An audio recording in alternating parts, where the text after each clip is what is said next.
Alright guys, Weekend Modder here with a quick send-in service proof video for, looks like it was Angie M. Angie. This is the console that you sent in for our GH service.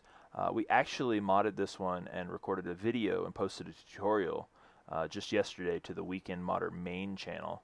I'll make sure I link you to that in your confirmation email here.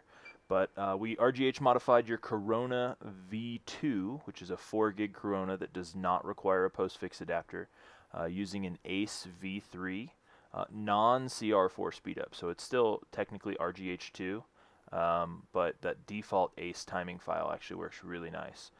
I've been messing around with my microphone all morning, and I've re-recorded this proof video about 3 or 4 times. And this particular boot, of course, is the longest of all of them now that I've taken.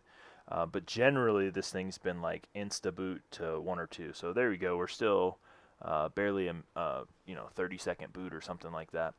We've got Freestyle dash launch, XEX menu, and Aurora dash all pre-installed on the console. We did the pink center LEDs as was requested.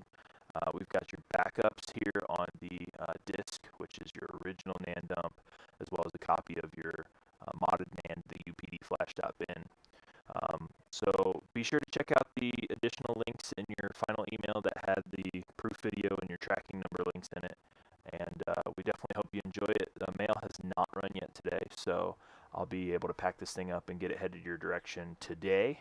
And really hope you enjoy, and thanks for your business. Thanks, bye.